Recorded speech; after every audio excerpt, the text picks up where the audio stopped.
So after about 3 weeks, I believe, basically the band was booted out of here, and John moved to the city, and I believe with at least 1 or 2 band members, and Nick Ravenitis, who just come here from Chicago.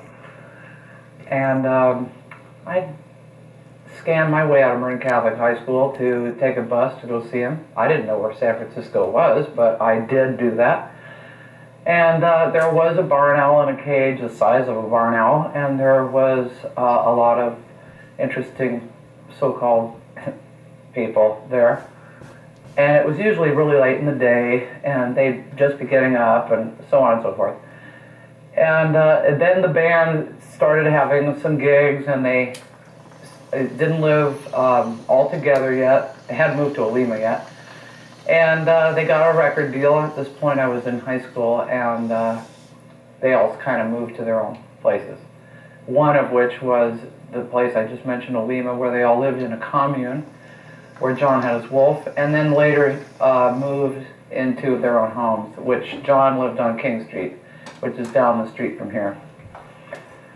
And I think the best part about that was, other than being able to call or walk or drive to ask for advice, or bring a friend by, or just basically get out of my parents' house, was to meet Nicky.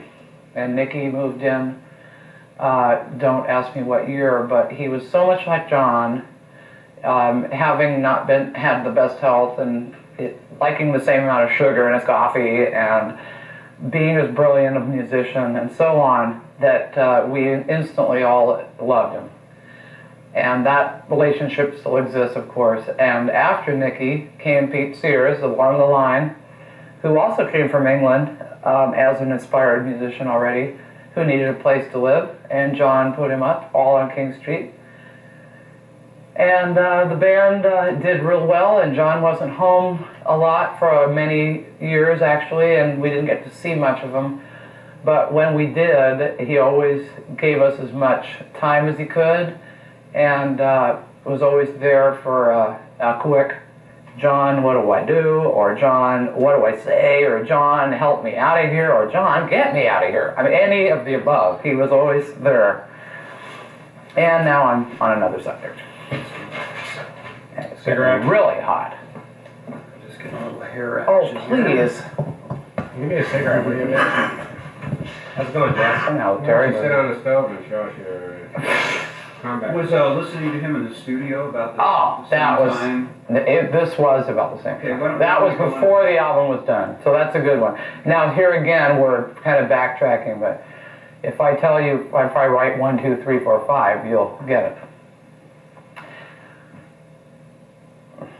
I think one of the best, and now that I look back on this whole scene of music in the 60s, was going to hear Quicksilver, the Dead, the Airplane, everybody in those days, okay, was going to the Avalon or the Fillmore every weekend, no matter what was going on. I had to go, and Mario had to go with me, with my parents, and it was a pleasure, don't get me wrong. However, sometimes as a teenager you want to do something different.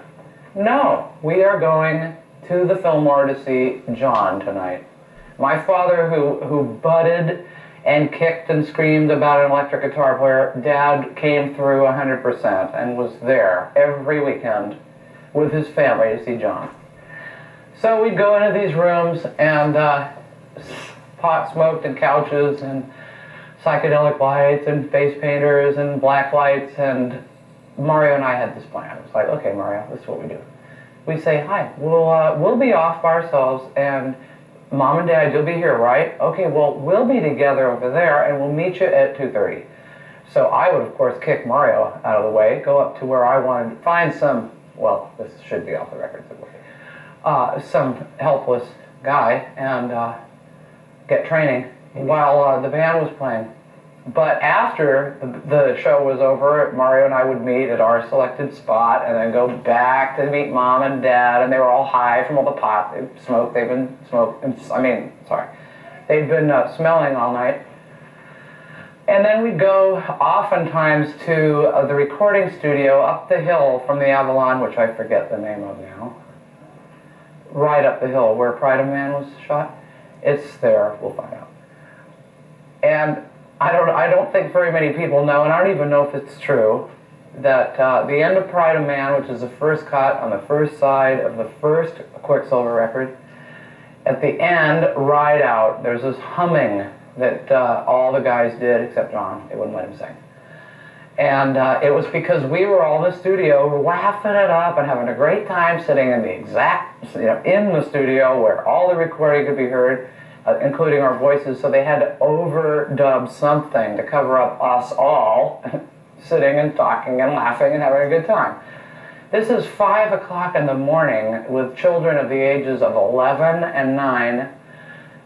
It's not thinking anything of it. Every weekend, that's what we did. If there was a recording session, we'd be there. If there wasn't, we would be at least at the Fillmore. And I think my only regret is I missed the Beatles at Candlestick to go see my brother, and I don't regret it anymore. Next. Because I saw Paul McCartney later, better late than never. Can I have a light now? Oh, shit. Oh, God. Those are early memories. And please don't include the sex education part. Oh, why not?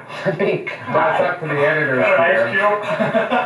That's up to the editors here. Excuse me, I'll put it on camera. Here's Terry Dillon. who now are those with